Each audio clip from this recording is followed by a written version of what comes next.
Ya halo sobat nubar semuanya, kembali bersama saya Aan NH dan Kang DJ tentunya dalam acara Menulis Bareng DJ, menulis semudah update status.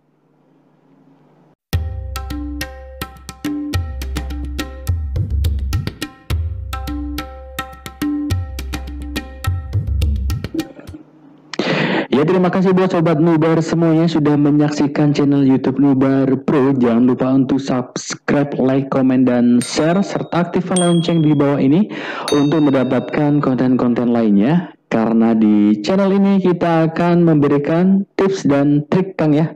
Iya. Tentang bagaimana menulis baik itu tulisan fiksi maupun non-fiksi. Kemudian kita akan bicara tentang materi sastra juga, bincang-bincang literasi juga, seperti itu. Iya, setelah sekian ribu purnama nih Kang, akhirnya kita bikin konten lagi mengenai pembahasan materi non-fiksi kali ini. Iya. Gimana kabarnya Kang? Alhamdulillah sehat. Sehat ya. Kesibukannya masih sama kayak dulu. masih ngurus komunitas, masih ngoprak-ngaprak di naskah dan sebagainya. Luar biasa sekali. Oke, baik. Sobat Nubar, tentu penasaran apa sih yang kita bahas pada segmen kali ini. Pada kesempatan kali ini kita akan membahas materi non-fiksi Kang ya. Judulnya 5 cara dahsyat menulis cepat. Kenapa harus, sebelum lanjut ya, sebelum ngasih cara-caranya, tips dan triknya, kenapa harus cepet-cepet sih Kang bikin tulisan? Baik, gini Kang, kalau nulis itu tidak boleh cepat. Tidak boleh cepat-cepat itu kalau menulis. Tapi gimana cara teknik menulis cepat? Artinya adalah ketika kita ada deadline untuk suatu penulisan naskah, maka teknik yang digunakan bukan mempercepat tulisan, tapi teknik cara cepat menulis. Sehingga ini kita mempunyai suatu jadwal yang benar-benar sudah terskedulkan jam berapa setiap hari dan alokasinya berapa jam setiap hari. Nah, inilah yang dimaksud dengan teknik menulis cepat. Bukan berarti kita harus cepat-cepat menulis. Enggak gitu ya. Saya harus cepat-cepat. Bukan. Biar cepat kelar. Ya, intinya biar cepat kelar juga sih gitu ya. Tapi kan kualitas nanti kan kualitas benar sekali. Iya, kualitas akan berpengaruh. Jadi teknik ini diperlukan bukan cuman mengejar deadline tadi, tapi kualitas juga. Iya itu ya. Benar. 5 cara dahsyat menulis cepat. Iya, tentu penasaran. Saya juga penasaran apa aja sih yang mau disampaikan sama Kang DJ. Apa aja nih Kang? Baik, 5 caranya. Iya. Baik, Sobat Nubar, kali ini saya akan memaparkan tentang teknik cepat ya. Teknik menulis cepat. Jadi di sini adalah di 5 cara dahsyat menulis cepat ini saya menyuguhkan bukan berarti harus cepat-cepat menulis, tapi ini teknik bagaimana caranya menyelesaikan sebuah naskah dengan teknik-teknik cepat. Artinya apa? Artinya kita memberikan sesuatu ruang. Ruang apa? Ruang khusus untuk waktu dalam penulisan Kang. Karena gini, ada orang yang dia menulis di awal dia digencar terus semangat, tapi ketika pertengahan bisa aja turun down, akhirnya dia malas. Nah, terlupakan akhirnya naskah itu entah sampai berapa minggu, berapa bulan, ada yang bertahun-tahun tidak dikerjakan, akhirnya tidak terselesaikan naskah tersebut. Nah, di sini saya akan memberikan sesuatu pemaparan tips yang sangat sederhana, yaitu tentang 5 cara dahsyat menulis cepat. Baik, Sobat Nubar, sediakan perangkat alat tulisnya. Iya, seperti biasa, karena di Nubar Pro atau di Rumah Media Group itu selalu menekankan bahwa kita menuntut ilmu itu harus dicatat, dicatat, dan dicatat. Tujuannya adalah supaya tidak lupa apa yang ilmu kita telah pelajari, sehingga bisa dibuka kembali dan bisa diamalkan atau dipelajari, diamalkan, dan bermanfaat bagi semua orang. Betul. Itu ya Kang ya. Nah, sekarang teknik yang pertama nih Kang. Teknik cara menulis cepat adalah yang pertama adalah catat ide. Nah, ini paling sering digembar-gemborkan di Rumah Media, bahwa catat ide itu adalah kita sediakan misalkan lembaran kertas yang selalu ada yang kita sudah dibawa kemanapun pergi. Itu walaupun kita misalkan sudah punya nih yang canggih ya, bentuknya HP ya. HP seperti, tapi ini banyak kelemahan sekali. Bisa lowbat, bisa hilang, bisa rusak, sehingga data yang ada ini akan hilang semuanya. Berbeda dengan ketika menjadikan sebuah Catatan kecil di catatan kertas kecil, gitu ya. ya kertas atau buku, ya buku saku seperti itu. Jadi ketika kita sedang mengendarai kendaraan, sedang menunggu misalkan ada istirahat dan lain sebagainya, ketika ide itu datang, maka nah ide inilah yang harus benar-benar dicatat dengan segera. Jadi idenya itu ide global ini Kang, ide besarnya yang dicatat. Misalnya contoh, kita lagi nunggu sesuatu nih, ternyata melintas orang rame-rame pada naik sepeda.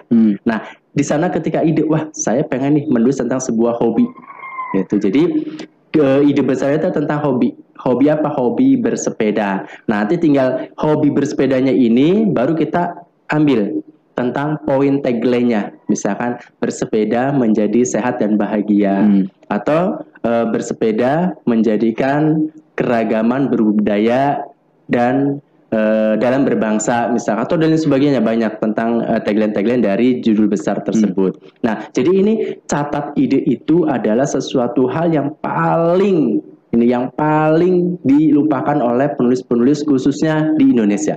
Berbeda dengan kalau saya pernah lihat film-film di YouTube itu orang Jepang terutama.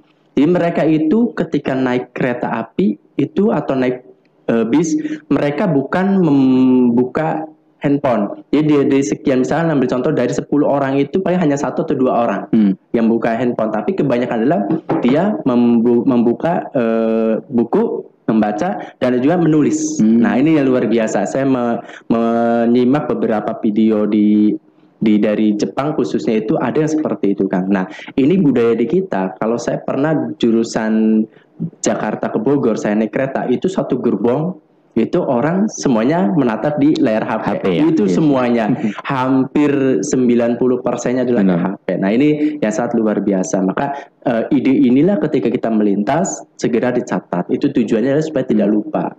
Karena ide ini kan sangat mahal kan. Benar sih. Itu. Kalau tidak segera kita catat dengan ide tersebut, maka sudah menguap, hilang, dan itu sudah tidak akan datang kedua kalinya. Nah, untuk dapat ide itu gampang sih Kang. Benar. Tadi kan dijelaskan ketika misalnya kita lagi jalan-jalan naik sepeda, ada ide langsung ditulis gitu kan. Berarti emang ya namanya ide, apakah harus maksudnya gimana cara memunculkan adanya ide seperti itu? Iya, baik. Dulu saya pernah ada sahabat yang bilang, yuk kita ke gunung agar ide datang gitu kan, untuk mendatangkan sesuatu ide, cari inspirasi gitu ya. Iya, nyari inspirasi ke gunung, bisa ke laut, bisa dan sebagainya. Nah, padahal ide itu ketika datang itu bukan dengan cara menyepi. Itu bukan dengan cara menyepi. Seorang penulis dia akan menemukan ide itu ketika apa yang dia lihat, apa yang dia dengar, apa yang dia bicarakan dengan lawan bicara itu adalah sebuah lautan ide. Oh, saya kira tadi naik gunung bersemedi, diam-diam keluar idenya gitu. Enggak ya? Enggak juga kan, enggak. Memang ada juga ide yang ketika kita menaik gunung, tapi nanti idenya seputar tentang gunung tersebut kan. Idenya nggak akan mungkin yang lain-lain, karena ide itu adalah apa yang kita lihat, apa yang kita dengar, dan apa yang kita bicarakan dalam bicara kita. Itu adalah sesuatu hal yang akan menjadikan sebuah ide. Misalkan contoh, apa yang kita bicarakan dalam lawan bicara kita, misalkan dia bercerita, oh saya punya cerita nih tentang saudara saya, kejadian kasusnya adalah anaknya hilang, dijual misalkan dan sebagainya, terjadinya apa yang penjualan anak itu ya, kan kemarin sering ngetrend tuh ya, yang muncul. Nah, ternyata ada pengalaman dari teman ini, itu menjadikan suatu ide besar bagi kita untuk dituangkan pada sebuah tulisan, baik itu tulisan fiksi ataupun non fiksi. Itu akan terjadi kan. Itu kita idenya dari ketemu dengan berbicara, atau dengan kita menonton, melihat kejadian, baik itu kejadian secara langsung atau menggunakan film-film, itu bisa menjadikan suatu ide. Nah, banyak cara ya. Banyak sekali cara. Jadi sekarang itu penulis itu bukan dia berdiam diri, bersemedi pada sebuah tempat atau ada ide. Nah, itu tidak seperti itu ya. Iya. Itu. Jadi kalau ide itu kalau sering dibahas dalam rumah media setiap kita pelatihan, bahwa ide itu yang pertama itu adalah banyak membaca, ini jelas membaca. Yang kedua itu banyak silaturahmi. Yang ketiga banyak jalan-jalan, itu traveling ya. itu. Jadi istilah ya, pernah kita bahas sebelumnya. Iya itu kan. Iya. Tapi kan kalau kita udah menemukan sebuah ide, kadang kita ini terbetik apa yang saya tulis ide. Nanti jangan mirip penulis ini lagi, dikira plagiat. Itu gimana tuh Kang? Nah, ini sering sekali di komunitas yang saya asuh itu bahwa Kang, saya bikin sebuah cerpen, tapi kok ketika saya upload di media sosial katanya cerpen mirip punya si A, si B, si C dan sebagainya. Sedangkan saya itu belum pernah baca cerpennya si A, si B itu. Tapi katanya banyak yang bilang bahwa cerpen saya itu hampir sekian puluh % dan mirip punya si A, si B itu. Nah, yuk mari kita simak bahwa dalam satu lintasan, ambil contoh kita malam. Ketika ambil contoh Jan Jojo, kita satu Jakarta saja, seorang penulis ketika pada malam hari, ambil contoh misalkan di Jakarta ini ada sekitar 5.000 penulis.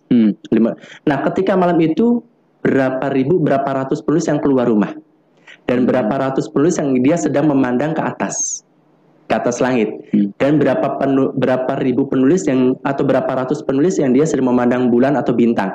Nah, pada saat itulah bertepatan munculnya suatu ide secara bersamaan. Tapi secara pemaparan itu akan berbeda kan? Ingat, idenya sama, tapi nanti dalam eksekusi pemaparan akan berbeda. Ambil contoh misalkan, idenya tentang bulan. Idenya tentang bulan, datang semua tentang bulan, judulnya bulan-bulan, macam-macam lah bulannya, bulan sabit, bulan purnama, bulan November, bulan Desember. Nah, seperti itu. Tapi ketika dia dieksekusi pada sebuah naskah itu akan berbeda, akan sangat berbeda. Idenya memang sama, garis besar idenya adalah tentang mengupas tentang bulan, tapi ketika eksekusi itu akan berbeda dari mulai latar belakangnya, setting tempatnya, suasana, tokoh dan sebagainya, bahkan sampai konflik akan berbeda. Paling ya sama sedikit-sedikit lah, nggak masalah ya. Iya, itu. Jadi istilahnya kalau dalam saya pernah baca itu ada kebetulan suatu ide yang munculnya bersamaan dan penyaksian itu hampir bersamaan dalam waktu tertentu seperti itu kan. Itu baru Jakarta, belum nanti kita bilang katakanlah di Bandung ada berapa orang yang kejadiannya sama, di Surabaya, di Semarang, di Kudus, di Sulawesi, di Sumatera dan lain sebagainya. Dari Sabang sampai Merauke berarti. Benar sekali. Itu kan. Itu yang pertama kayaknya catat ide. Iya, gitu. Harus dicatat idenya itu. Nah, lanjut yang kedua ya Kang ya. Iya, Sobat Ubar. Yang keduanya adalah tentang 5 cara dahsyat menulis cepat, adalah tentang eksplorasi dengan data dan fakta. Ini sangat jelas, sangat dianjurkan sekali apabila kita menuangkan atau menulis buku non-fiksi. Data dan fakta ini adalah menjadi sebuah kunci kan. Karena kalau tanpa adanya data dan fakta tidak didukung dengan kevalidan, maka siap-siap Anda dicap sebagai penulis pembohong. Hoax gitu ya. Iya, karena kita nulisnya non-fiksi, ilmiah kan. Berbeda dengan fiksi. Kalau fiksi itu adalah hayalan, imajinasi, bebas dong terserah penulis. Bahkan kalau di fiksi, ketika orang tertabrak mobil, harusnya dia meninggal, tapi kata penulisnya tidak meninggal, itu tidak akan terjadi kan. Itu di fiksi ya. Iya. Tapi kalau di non fiksi, ketika dia tertabrak dan berdarah sekian banyak, dia tidak meninggal. Nah, apa yang tidak meninggalnya itu terjemahkan. Itu harus didukung dan fakta-fakta dan datanya. Misalnya dia dibawa ke rumah sakit, ditanya dengan dokter dengan cara apa dan sebagainya, itu di datanya itu ada. Dan faktanya bagaimana ketika tabrak itu dia tidak meninggal. Padahal darah dan sebagainya misalkan sudah luar biasa. Nah, inilah yang dimunculkan sebuah data dan fakta itu wajib bagi seorang penulis non-fiksi. Itu jadi kita dalam mengeksplorasi tentang data dan fakta ini banyak sekali Kang. Kita bisa menggunakan question. Itu. Kalau question ini kalau zaman dulu pakainya angket. Ya, misalkan kita menulis dalam suatu lembar itu kita bagikan ke beberapa orang untuk mengisi data ABC seperti itu. Nanti kita kumpulkan dari sekian puluh atau 10 angket, kira-kira yang menjawab A ada berapa orang, jawab B berapa orang, jawab C berapa orang. Kita kalkulasikan, oh ternyata tentang pendapat atau rumusan A ini lebih banyak menjawabnya adalah B. Berarti B inilah yang paling mendukung tentang suatu perumusan angket itu. Nah, seperti itu. Nah, kalau zaman sekarang kita bisa menggunakan handphone ke media sosial, bisa ke Facebook dilempar. Misalnya contoh kayak ini, pot cover. Nah, itu kan baik ya, ada 3 cover, silakan pot, nanti yang terbanyak baru akan dipilih. Nah, sama seperti kita mengumpulkan data dan fakta seperti itu. Tapi seorang penulis non fiksi, dia wajib ketika akan mengumpulkan data dan fakta, dia harus terjun ke lapangan. Tidak bisa menggunakan media buku atau media elektronik, itu tidak bisa kan. Dia harus tetap terjun ke lapangan, menggali tentang data dan fakta yang sebenarnya seperti apa yang terjadi. Jangan sampai ketika kita ingin mengeksplorasi tentang sesuatu hal, kejadian, tempat, peristiwa dan sebagainya, kita hanya menggunakan berita-berita, artikel-artikel, itu tidak cukup. Itu tanpa kita sendiri yang terjun. Kecuali, nah, tempat itu sudah tidak ada. Kejadian peristiwa yang kita angkat itu sudah sekian puluh tahun yang lalu, yang kita gali ternyata emang sudah tidak relevan dengan zamannya misalkan. Nah, ini baru kita menggunakan data-data secara googling, itu di internet, di artikel, majalah dan sebagainya. Nah, inilah yang dieksplorasi dengan data dan fakta harus kuat itu adalah ketika kita menuliskan sesuatu hal yang berkaitan dengan fakta dan data, maka kita jangan sampai sembrono dalam menuliskan. Karena apabila kita salah saja tentang menuliskan sesuatu hal itu, dan ada orang yang pernah menyaksikan kejadian itu, dia membaca tulisan kita, lantas tidak serelevan, tidak sesuai dengan apa yang pernah ada kejadiannya, maka siap-siap aja Anda akan terkena suatu tuntutan. Itu bahayanya di sana kalau penulis non fiksi. Makanya setiap akan menulis sesuatu hal, dia harus menghadirkan data dan fakta harus lengkap, harus benar, akurat dan lengkap. Itu Kang, tentang yang poin keduanya. Seperti itu. Eksplorasi dengan data dan fakta. Oke, baik. Ya, baik, yang selanjutnya Kang. Oke. Untuk yang selanjutnya adalah 5 cara dahsyat menulis cepat, Kang. Jadi yang poin yang ketiganya adalah polakan tulisan dengan outline maya. Artinya apa? Bahwa sebelum kita mengeksekusi sebuah tulisan, maka di benak kita ini sudah ada beberapa draft outline. Nah, outline ini adalah sesuatu hal pondasi atau garis. Nah, garis ini yang dimana akan menghubungkan titik-titik bab. Dari titik-titik bab itu akan bertemu dengan titik-titik subbab. Itu ya, ini sering di kalau seandainya sahabat Nubar ini pasti sering mendengar dengan kata-kata tentang outline tentatif. Nah, ini di sini saya sebutkan dengan outline maya. Artinya adalah sebelum kita mengeksekusi sebuah tulisan, maka outline itu udah di-frame dulu nih, Kang. Ya, di otak kita akan menggambarkan tulisan tentang ini. Jadi sudah kerangkanya. Iya, sudah ada kerangka, tapi kita belum dituangkan dalam bentuk tulisan. Hanya masih sebatas di angan-angan atau di otak kita. Nah, ini adalah sangat membantu sekali dalam pengeksekusian sebuah naskah yang akan dituangkan dalam sebuah outline tentatif. Nah, outline dengan maya ini, polakan tulisan dengan outline maya ini adalah, misalnya contoh, saya akan membuat sebuah tulisan bertemanya tentang masalah hobi. Nah, di mana dalam hobi ini saya akan membuat 3 bab. Bab pertama tentang sejarah, bab keduanya tentang masalah, bab ketiga tentang solusi. Ya, dari bab pertama tentang sejarah, saya akan membuat 3 subbab, misalkan. Baru di sini di kepala, subbab yang pertama di sejarah itu tentang kapan munculnya sebuah hobi itu. Negara mana saja yang mendukung tentang hobi. Dan yang ketiganya misalkan tentang ketika hobi menjadi ladang rezeki misalkan. Nah, baru masuk ke bab keduanya itu membenturkan tentang sebuah masalah. Nah, masalah misalkan ketika hobi menjadi sebuah misalkan tadi kan kalau itu ladang rezeki kan di subbab yang bab 1. Misalkan masalahnya ketika hobi menjadi penghambat waktu dalam berkreativitas misalkan contoh, kita biasa dengan bekerja, ketika punya hobi yang baru, kerjanya itu terabaikan.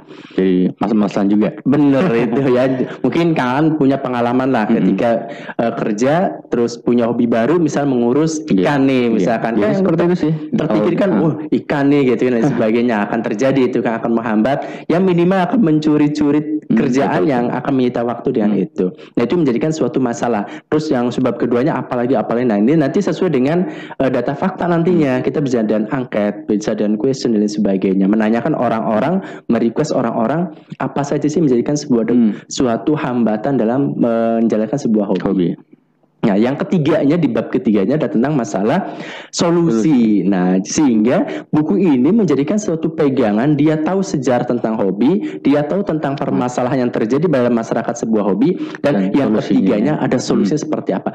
Banyak manfaat atau mudarat dalam buku yang kita tulis. Nah, ini adalah sesuatu unsur dalam pola maya kita. Kalau kita sudah yakin dan itu, baru kita tuangkan dalam pola outline tentatif. Artinya outline ini belum 100% dibakukan, Kang. Dia masih kita tulis otret. Nah, ini bisa nanti berubah subbab-subbabnya. Bisa subbab yang tadi di bab 1 bisa pindah ke bab 3 misalnya dan sebagainya. Nah, ini adalah hebatnya tentang mempola sebuah outline maya. Tapi tidak semuanya orang bisa mempola outline maya, Kang. Karena ada yang juga keterbatasan dalam mengingat itu minim. Jadi misalnya udah ingat ini, beberapa jam kemudian itu sudah hilang lagi. Aduh, tadi bab apa aja yang akan saya tulis dan sebagainya. Yang bagusnya ketika sudah ada di outline maya, tuangkan dalam outline tentatif. Itu lebih membantu ya. Benar sekali, lebih membantu, Kang.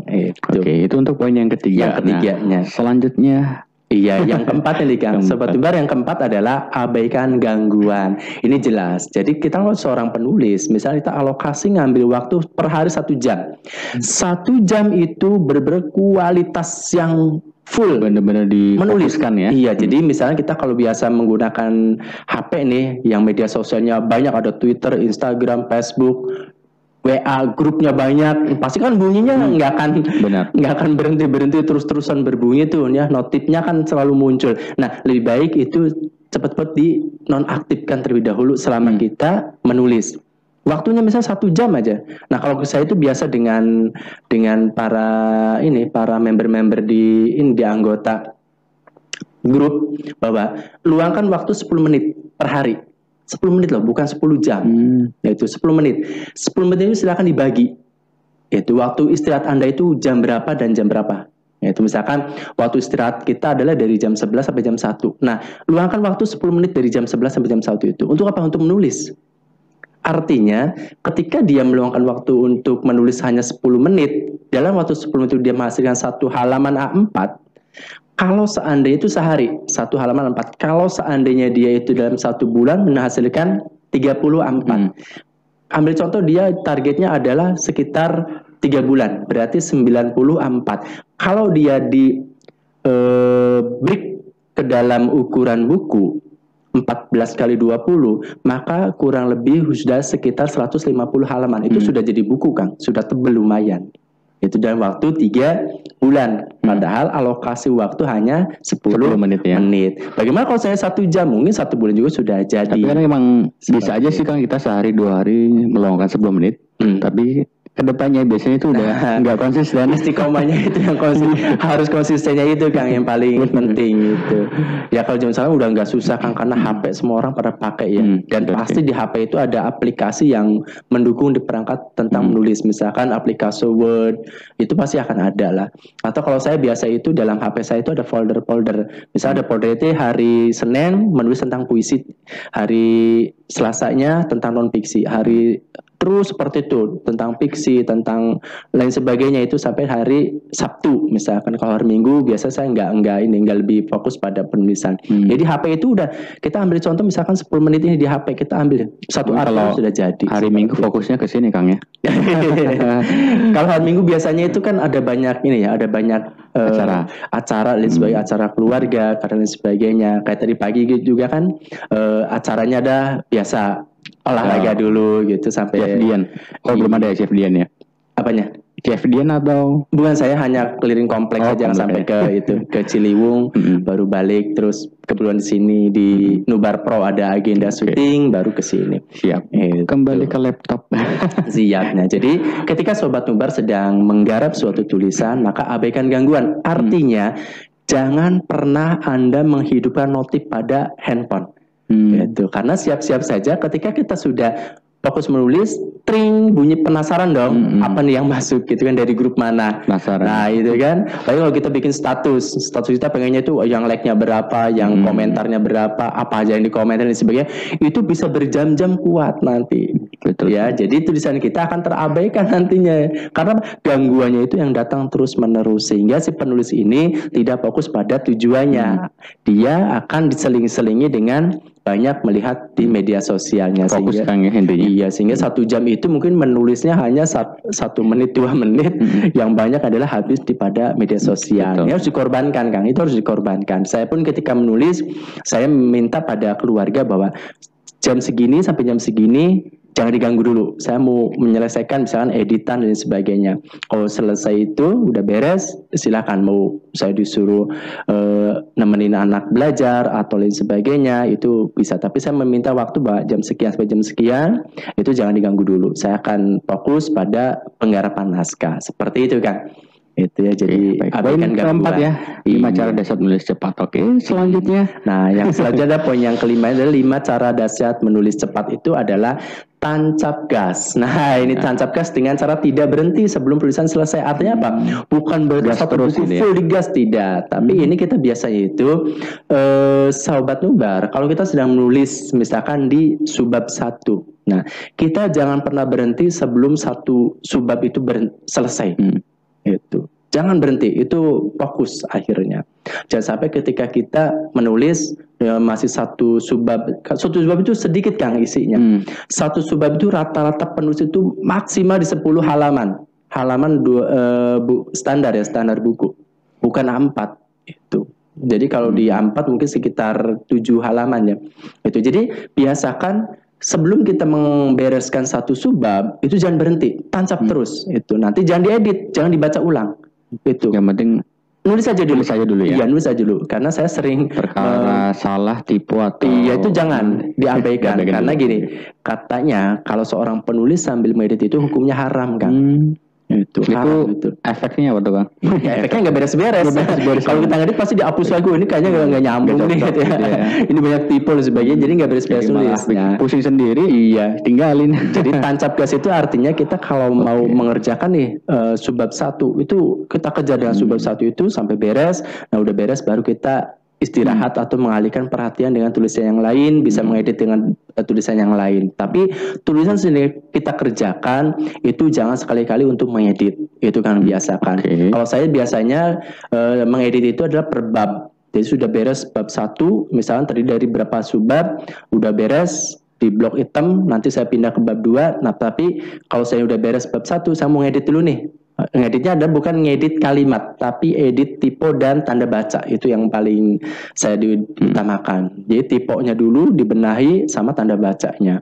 Karena tanda baca kita itu biasanya itu akan berpengaruh pada suatu kalimat aktif dan tidak aktif. Ada di sana namanya konjungsi, itu kalimat hubung yang dimana ini banyak sekali penulis-penulis kita itu yang tidak ngerti tentang penempatan konjungsi itu. Kata penghubung ya? Iya, nanti insya Allah akan dibahas pada lain kesempatan tentang masalah konjungsi itu. Ada berapa sih 10 konjungsi itu? Nah, ini harus kita pahami dengan, terutama di fiksi itu akan lebih rumitnya di fiksi, karena fiksi itu biasanya konjungsinya lebih banyak dibanding di non fiksi. Kalau non fiksi itu tidak terlalu banyak menggunakan konjungsi.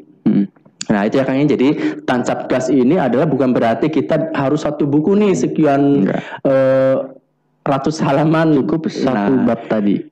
Subbab. Subbab. Iya, kalau satu bab itu bisa memakan waktunya lama, bisa 2 minggu 3 minggu, Kang. Itu jadi cukup satu subbab saja, yaitu kurang lebih sekitar 10 halaman 14 kali 20 cm. Itu nggak rumit kok, insya Allah. Betul ya. Itu, Kang ya. 5 cara dahsyat menulis cepat. Tadi ada 5 poin. Yang pertama, kalau udah ada ide dicatat, kemudian dieksplorasi dengan data dan fakta, kemudian dipolakan tulisan dengan outline-nya gitu, Kang ya. Terus ketika buat tulisan abaikan gangguan, dan yang poin kelima, tancap gas dengan cara tidak berhenti sebelum penulisan selesai. Terima kasih, Kang. Tips dan triknya cara menulis dahsyat menulis cepat maksud saya untuk sesi kita kali ini. Ya, buat Sobat Numbari sudah nonton, jangan lupa untuk subscribe, like, komen, dan share, serta aktifkan loncengnya. Gak ada bosan-bosannya ya. Biar mendapatkan konten lainnya, karena kita akan bahas materi fiksi, non-fiksi, sastra, dan juga bincang-bincang literasi. Ya, oke, pada kesempatan kali ini kita akan membicarakan tentang materi fiksi, Kang ya. Iya, betul. Tapi sebelum lanjut, Jangan lupa untuk subscribe, like, komen, dan share, serta aktifkan lonceng di bawah ini untuk mendapatkan konten-konten lainnya. Karena di sini kita akan membahas tip and trick tentang materi fiksi dan non-fiksi, Kang ya. Dan kita akan membahas tentang sastra dan juga bincang-bincang literasi tentunya. Nah, seperti yang saya bilang pada sesi kali ini, Kang, kita akan membicarakan tentang materi fiksi, judulnya menghidupkan cerita fiksi menggunakan latar. Nah, sebelum lanjut, ini kan ada beberapa jenis latar ya tentunya ya. Terus kemudian nanti pemaparannya seperti apa dan bagaimana. Seberapa pentingnya latar dipakai dalam sebuah cerita. Baik. Sobat Nubar, untuk membicarakan tentang masalah latar itu, Kang, biasanya latar itu hampir mewakili di 90% dari isi cerita tersebut. 90% ya. Benar, Hampir karena semuanya berarti, Kang ya. Ya, hampir semuanya. Iya. Karena latar ini akan berpengaruh pada apa? Di sini latar itu akan berpengaruh pada tempat, pada waktu dan suasana. Biasanya itu setting. Kalau saya biasa menggunakan setting. Setting tempat, setting waktu, setting suasana. Sehingga akan berpengaruh nanti pada alur dan plot. Itu yang akan terjadi. Nah, di dalam latar ini nanti ada sesuatu yang berpengaruh besar. Apa itu? Tentang gimmick atau twist. Nah, twist itu di ending. Jadi cerita konflik yang dihadirkan di pertengahan itu gimmick, nanti ketika dihadirkan di akhir adalah Twist, ya. bentuknya seperti twist seperti itu. Kadang seorang penulis pemula suka nggak nyadar bahwa dia sedang menghadirkan beberapa latar di sana, sehingga ketika dia itu menghadirkan latar, ruhnya tidak dapat, Kang, karena dia asal misalkan saya berada di dalam ruangan kelas, sudah ada Gitu yang aja. digambarkan hanya ruangan kelas saja. Nah, ini nanti kita akan bentrok dengan hukum yang namanya show don't tell. Nah, itu ya yang hadirkan atau disembunyikan. Nah, karena ya namanya fiksi itu sesuatu hal yang sangat luar biasa. Satu sama lain saling keterkaitan, Kang. Itu. Noh, pelan-pelan, Kang. Oke. Semangat. Terus semangat ya. Oke, Gitu ya, Kang, ya. Jadi Bahwa latar ini kita nanti akan membahas tiga ya, ada tiga poin ya, 3 Hmm. poin latar yang akan kita bahas untuk Sobat Nubar semuanya, bahwa kita menulis, kita memang tidak tahu nih kita latar apa nih dan sebagainya, tapi secara tidak langsung si pembaca akan mengerti bahwa itu sedang mengupas tentang masalah latar atau setting itu, Kang. Jadi insya Allah akan saya paparkan dengan 3 jenis latar itu. Untuk apa? Untuk menghidupkan cerita fiksi menggunakan latar. Itu intinya seperti itu, Kang. Oke, biar lebih menarik ya tentu. Benar sekali. Oke, baik, boleh langsung to the point. Oh, langsung ke ini. Iya, baik. oke. Baik, Sobat Nubar, kali ini saya akan memaparkan tentang materi fiksi, yaitu tentang menghidupkan cerita fiksi menggunakan latar. Simak baik-baik. Nah, yang pertama adalah latar tempat. Ini berkaitan dengan apa? Ini berkaitan dengan di mana peristiwa itu terjadi ya. Iya, biasa tempat. Nah, tempat ini bagaimana caranya agar si pembaca itu terbawa, Kang, ruhnya. Seolah-olah kejadian di tempat itu bukan si penulis, tapi si pembaca yang ikut terlibat dalam suatu tulisan tersebut. Nah, misalkan kita menggambarkan latar tempatnya di sekolah misalkan. Nah, gimana caranya agar si pembaca ini ketika masuk dalam suatu sekolah, lingkungan sekolah, bisa dijelaskan ada apa aja di sekolah. Misalkan di depan pintu gerbang berwarna hijau dengan tinggi kurang lebih 2 meter, pas satpam berdiri tegak. Nah, kita sudah menggambarkan gerbangnya warna hijau, ada satpam berdiri tegak. Nah, Terbawa suasananya juga. iya, tentunya benar. ya. Berbeda dengan ketika saya masuk ke lingkungan sekolah. Gerbangnya tinggi, sudah tidak dijelaskan tingginya seperti apa, warnanya apa, itu tidak ruhnya tidak masuk. Tapi ketika saya berada di depan gerbang sekolah berwarna hijau, tingginya hampir 2 meter dengan satpam berdiri tegak, artinya di sana sudah berketat.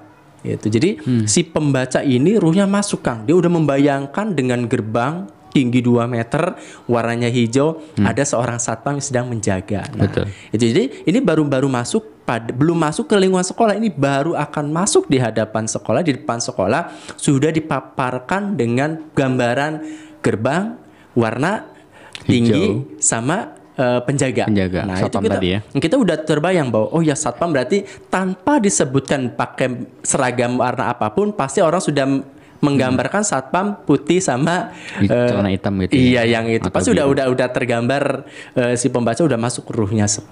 Jadi inilah manfaat dari latar itu sendiri, Kang. Nah, ketika kita masuk pada sebuah kelas, misalkan kita menggambar tentang setting kelas, setting ruangan, atau latar kelasnya seperti apa, latar tempat ruangan. Nah, ketika kita ceritakan dengan bahwa ruangan ini berukuran kurang lebih sekitar 6 kali 6 meter persegi, berjejer dengan bangku-bangku, misalnya meja-meja, di depan terletak whiteboard dengan sepasang spidol warna hitam dan biru. Nah, ini kita sudah menggambarkan di depan ada whiteboard dengan sepasang spidol warna hitam dan biru, dan juga tersedia penghapus. Benar-benar kita masuk ke ruangan kelas tadi. Benar, jadi dijelaskan tentang latar tempatnya itu seperti itu, tentang kejadian yang kita tulis, sehingga si pembaca ini dia si ruhnya itu mulutnya membaca, tapi pikiran dia sudah berada dalam kelas tersebut. Dia sudah terlibat di dalam kelas itu. Nah, ini yang menjadikan sesuatu hal bahwa bacaan yang dia tulis adalah hidup, gitu Kang. Jadi latar ini ikut berperan, berpengaruh besar pada si pembaca agar tujuannya pembaca ini ikut larut dalam sebuah tulisan tersebut. Itu Kang ya. Jadi manfaat dari latar. Nah, nanti akan saya kupas dengan contoh-contoh ya, tentunya agar si pembaca atau sobat nubar juga menyaksikan acara kita ini, dia tidak semerta-merta hanya sebatas teori, tanpa tapi dikasih iya, contohnya. nanti ada contohnya akan saya kupas, sehingga bener nggak sih sangkutan antara teori 3 poin tadi nanti dengan contohnya. Itu yang pertama tentang latar tempat. Nah, yang kedua itu tentang latar waktu, Kang. Latar waktu ini atau setting waktu ini berkaitan dengan kapan peristiwa terjadi. Nah, seperti itu, misalkan waktunya adalah siang hari. Nah, kalau siang hari, gambarkan seperti apa siang hari. Karena siang hari itu, kalau orang sudah melihatnya siang hari, berarti ada tanda-tanda bahwa hari itu ada siang. Itu misalkan, saya berjalan menyusuri jalan setapak. Di sana terlihat matahari sangat bersinar terik. Jalan seolah-olah menguap bagaikan kabut pagi. Nah, jadi jalan itu menguap bagaikan kabut pagi. Artinya jarak pandang kita panasnya luar biasa banget, ya. Itu, dan seperti membakar sehingga melelehlah seluruh keringat dalam tubuh saya, misalnya dalam tubuh ini. Saya di situ digambarkan bahwa si pembaca ikut hadir dalam sebuah tulisan itu, dia seolah-olah menjadi pelaku utama di dalam latar waktu tersebut. Jadi penggambaran siang itu dijelaskan dengan teriknya matahari, dengan sekelilingnya dia itu ada apa di sana, dengan si tokoh ya, kondisi dengan berkeringat dan sebagainya digambarkan. Jadi di sini adalah ruhnya masuk lagi. Jadi si pembaca itu seolah dia berada di sana. Nah, ini adalah yang mempengaruhi tentang latar itu akan menjadi hidup tatkala dijelaskan secara detail, dihadirkan tulisannya itu, Kang. Jadi bukan pada siang ini saya jalan sendiri, ya udah pada siang ini aja, enggak ada efek banget ya. Nah, bener flat. Jadi si cerita ini hanya datar. Tidak ada ruh yang masuk pada si pembaca. Tapi ketika itu dihadirkan, ketika itu dipaparkan tentang kejadian latar waktu, maka di sini si pembaca akan larut masuk dan seolah dialah tokoh utama dalam bacaan tersebut. Dan saya jamin, Kang, kalau suatu bacaan dihadirkan dengan seperti ini, si pembaca dia tidak merasa jenuh, tidak merasa bosan dan apa yang dia baca. Karena apa? Karena si penulis ini mengajak si pembaca untuk menjadi tokoh yang merasakan di dalam tulisan tersebut. Terbawa suasananya. Nah, tadi ya. benar sekali itu ya, tentang latar waktu. Jenis kedua, Kang ya. Iya, yang kedua itu tentang latar waktu. Nah, yang ketiganya ini adalah tentang latar suasana. Berkaitan apa tentang setting suasana atau latar suasana ini berkaitan dengan perasaan atau suasana kejadian, Kang. Jadi perasaan, kalau perasaan sedih, marah, gambarkan kemarahannya itu, kesedihannya itu. Misalkan marah, misalkan, nah ini adalah sesuatu hal, suara yang paling keras misalkan, brak gitu ya. Nah di sini nanti saya singgung dulu. Ada banyak penulis-penulis pemula ketika ada suara bukan dialog, dia ditulis menggunakan tanda kutip 2. Nah, ini kesalahan penulis-penulis. Dan ada seorang editor juga menuliskannya dengan tanda kutip, padahal itu bukan tentang dialog tapi tentang suara. Itu tidak semestinya harus pakai tanda kutip 2 itu. Jadi hanya prang, buk, dor. Nah, itu hanya bacaan itu dengan tanda baca seru. Cukup pada Cukup tanda seru dengan ya. itu. Iya, dan tanda baca seru cukup itu mewakili. Nah, baru dengan narasi. Meja digebrak sekuat-kuatnya oleh Pak Budi sebagai guru terkenal killer di kelas saya misalkan, atau di kelasku atau di kelas kami. Nah, semua siswa diam dengan muka pucat tegang menyaksikan Pak Budi tersebut. Artinya dia menggambarkan betapa marahnya Pak Budi, seorang guru yang killer dan menggebrak meja segitu besarnya, segitu kerasnya, sehingga seluruh siswa, seluruh ruangan diam. Yaitu tanpa ada yang bergerak satupun, tanpa ada yang menggunakan pensil, pakai mainan keras dan sebagainya. Dia hanya terpaku melihat sesosok guru killer tersebut. Nah, ini adalah bentuk latar atau bentuk setting suasana. Suasana apa? Suasana mencekam dalam suatu ruangan. Itu. Atau kita menggambar tentang suasana kesedihan. Nah, kesedihan pun sama, Kang. Jadi jangan sampai ketika kita menulis suatu buku, memaparkan suatu narasi, saya sedang sedih hari ini karena baru diputus oleh sang kekasih. Tapi saya berusaha tegar. Nah, ini sedihnya di mana, tegarnya di mana, kan nggak ada. Mesti Artinya, lebih detail lagi gitu. nah itu harus dihadirkan tentang ceritanya. Misalkan boleh menggunakan majas, personifikasi, alegori atau lain sebagainya. Silakan, karena majas banyak, ada sekitar 26 majas. Saya mau pakai majas yang mana?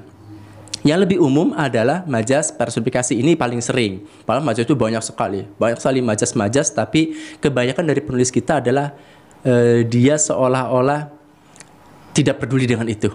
Itu. Padahal kalau kita menguasai majas, jangan semuanya deh. Menguasai majas-majas tertentu yang bisa menekankan perumpamaan, perbandingan, itu jauh udah luar biasa. Biar lebih hidup, Kang ya. Lebih hidup. Misalnya gini, ceritanya tentang sedih. Misalkan, netraku mengalir cairan bening laksana embun pagi hari. Menetesnya tiada henti, menyentuh daun-daun di pagi. Nah, itu kan orang sudah menggambarkan indahnya berkelok-kelok suasana kesedihan itu. Nah, kita ambil lagi. Pada saat itu hatiku hancur berkeping-keping, laksana dibombardir. Nah, ini adalah majas perumpamaan. Ya, mengumpamakan. Ya. Iya. Nanti sambung lagi dengan majas personifikasi. Perumpamaan itu nanti masuk ke alegori. Masuk lagi kepada personifikasi, misalkan. Dadaku terasa meledak-meledak tatkala dia mengucapkan kata-kata kasar, memutuskan sepihak tanpa ada jeda hatiku untuk berkata-kata, misalkan. Ini kan dia diayun-ayun sehingga si pembaca ini merasa seolah tersanjung. Tersanjung bahwa dirinya lah sebagai korban di sana, dengan sanjungan itu dia menjadikan sesuatu kesedihan. Nah, ini digambarkan. Jadi beda ketika saya hari ini sedang bersedih karena baru saya diputuskan oleh sang pacar. Itu berbeda jauh, Kang. Jadi ruh di sini tidak akan masuk. Si pembaca di sini dia flat. Jadi seolah-olah dia sedang membaca sebuah iklan. Iklan saja, iklan baris gitu kan. Yang tidak ikut terlibat. Nah, beda gini. Ketika kita membaca iklan baris dengan iklan yang video audio visual itu sangat jauh. Begitupun dengan sebuah narasi, ya, khususnya di fiksi. Ketika narasi itu menggunakan dihadirkan, disaukan, itu akan lebih menjiwai seorang pembaca terhadap apa yang dibaca. Dia akan ikut larut terhadap bacanya apa yang dia baca, dan dia tidak akan merasa bosan, jenuh, tapi dia merasa ketagihan untuk membuka lembar-lembar selanjutnya. Nah, ini yang menjadikan sebuah pemicu bahwa sebuah latar ketika disetting sedemikian rupa, karena latar ini mewakili 90% daripada isi tersebut. Betul. Nah, inilah yang membuat sesuatu hal bahwa si pembaca akan menikmati, si pembaca akan tidak mudah jenuh dan bosan. Karena apa? Dibawakan secara melibatkan si pembaca dalam sebuah tokoh atau latar tersebut. Baik itu latarnya bersifat tempatnya, waktunya, ataupun suasananya. Nah, itu Kang ya, jadi 3 latar. Siap. Itu ada yang mungkin mau di... Nah, ini Kang tadi ketika kita membuat sebuah latar, memaparkan itu, apakah harus menggunakan majas semuanya atau gimana? Tidak, Kang. Tidak ya? Iya, karena kalau semuanya pakai majas juga si pembaca jadi bingung. Bosan juga ya. Iya, biasanya gini, majas-majas itu disimpan, diselipkan pada sesuatu hal, misalkan dia sedang latarnya adalah latar tempat. Nah, latar tempat itu biasanya ada majas paling hanya beberapa kata, misalkan saya berjalan di antara gedung-gedung pencakar langit. Nah, itu kan ada majas di sana masuk kan? Intinya secukupnya aja gitu. Iya, jadi tidak semuanya menggunakan majas. Atau pada rayuan-rayuan misalkan tentang kisahnya percintaan, di sana juga menggunakan majas yang kita poles menjadikan majas. Itu baik itu majasnya hiperbola, ironi dan Bener sih. sebagainya. Soalnya kalau terlalu banyak juga kesannya Iya, orang nanti lebay. bacaan apa Khalil Gibran bukan ya, disangkanya puisi Khalil Gibran nantinya. Gitu kan. Jadi majas itu secukupnya dan mudah dimengerti oleh si pembaca. Jangan sampai kita menghadirkan majas si pembaca ini tentang apaan gitu, ini bawa-bawa yang aneh-aneh yang antah berantah bahasa dari mana, dia malah jadi bingung si pembaca nanti, bukan menikmati dari bacaan tersebut.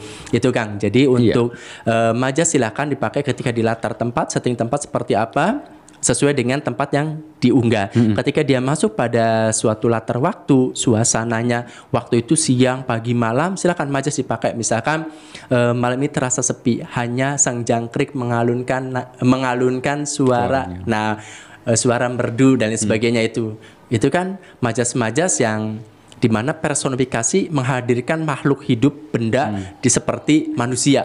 Masa jangkrik bisa bernyanyi kan gitu. Nah, itu menggunakan majas Kang. Majasnya personifikasi. Oke, baik. Nanti mungkin ada pembahasan khusus mengenai majas Kang ya. Insya Allah nanti kedepannya kita akan membahas khusus tentang masalah majas. Baik. Gitu. Ya, itulah Sobat Nubar tentang materi fiksi kali ini, menghidupkan cara fiksi menggunakan latar. Tadi ada 3 jenis yang perlu kita ketahui.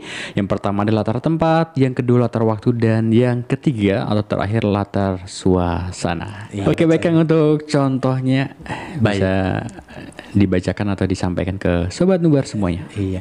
Nah, saya ini akan ambil contohnya dari Kang Seno Gumira ya. Jadi beliau ini, Seno Gumira Aji Dharma ini adalah seorang penulis yang lumayan diakui lah ya untuk di kalangan para fiksi. Nah, jadi di sini akan mengambil tentang masalah judulnya itu ibu yang anaknya diculik. Nah, itu jadi ibu yang anaknya diculik. Jadi ini akan Sobat Nubar silakan dicocokkan dengan tadi yang 3 latar tadi. Latar tempat, waktu dan suasana. Nah, kita bacakan. Mau Kang Aan yang baca atau? Gimana enak ya? Nah, coba dari host yang baca ya. Jadi nanti saya tinggal menjelaskan di bagian latar mana sih yang termasuknya. Oke, ini saya bacakan untuk contohnya. Ibu terkulai di kursi seperti orang mati. Pintu, jendela, televisi, telepon, perabotan, buku, cangkir teh, dan lain-lain masih seperti dulu. Tetapi waktu telah berlalu 10 tahun. Tinggal ibu kini di ruang keluarga itu masih terkulai seperti 10 tahun yang lalu.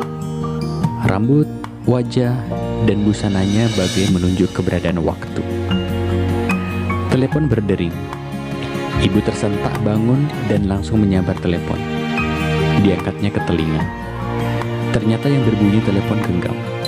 Ketika disambarnya pula, deringnya sudah berhenti. Ibu bergumam.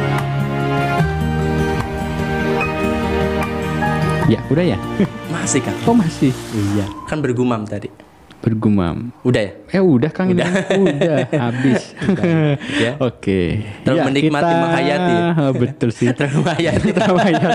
Menghayati punya Kang Aji itu ya. Kang Seno jadi. Nanti dikasih backsound ya Kang editor asik. Oke, kita apa namanya? Iya, mencocokkan dengan mencocokkan ya. Iya, mencocokkan. Baik, ya Sobat Nubar, tadi adalah sebuah cerpen yang kita ambil hanya di poin tertentu ya Kang ya. Di poin tertentunya saja itu hanya 2 paragraf itu. 2 paragraf kita ambil tentang menggambarkan seorang ibu. Jadi tokohnya tentang ibu. Nah, di sini adalah tentang latar tempatnya itu ada di sana ruang keluarga. Karena di sana jelas kan ada kursi, di sana disebutkan dan sebagainya. Itu udah jelas di sana disebutkan Kang. Jadi kalau kita balik lagi plastik tentang bacaan tadi, si pembaca ini atau pendengar ini seolah-olah dia menyaksikan ibu yang sedang duduk di kursi.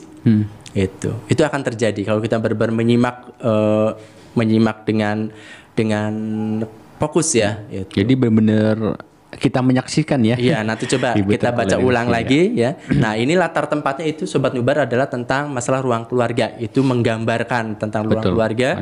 Kalau latar waktunya itu adalah tentang masa kini, artinya masa yang sedang berlangsung saat ini. Gitu. Bukan menceritakan masa-masa yang lampau, bukan. Tapi masa adalah masa yang kini yang sedang berlangsung. Itu kejadiannya karena tidak berubah tempatnya itu ya. Masih seperti sama yang dulu dan sekarang. Nah, kalau latar suasana itu sedih, Kang. Karena kenapa sedih? Karena si ibu ini ada terkulai di kursi seperti orang mati. Artinya dia merindukan seseorang, merindukan anaknya yang entah kemana, diculik atau hilang atau pergi tanpa pesan dan sebagainya. Tanpa ada kabar gitu ya. Ya Sobat Nubar, untuk penjelasan atau contoh dari sebuah latar memang harus dibikin semenarik mungkin agar pembaca lebih terbawa suasananya kan ya, benar. Baik di tempatnya, waktunya, atau mungkin suasananya seperti itu. Ya demikian untuk materi fiksi kita kali ini. Ya, baik, pada kesempatan kita kali ini kita akan membahas tentang materi sastra, Kang ya, yaitu tentang puisi lama, mantra. Kalau sebelumnya pernah kita bahas yang pertama apa ya? Pantun, seloka, bidal, gurindam. Ini yang terakhir ya, benar ya? Enggak, masih ada lagi, Kang. Sair kita belum. Enggak, sebelumnya. Benar ya kan? Pantun, pantun, seloka, bidal, gurindam, sekarang mantra. Nah, mengenai puisi lama, sebelum lanjut ya Kang ya, ini ada beberapa hal yang saya tanyakan. Kalau ada puisi lama tentu ada puisi baru. Benar.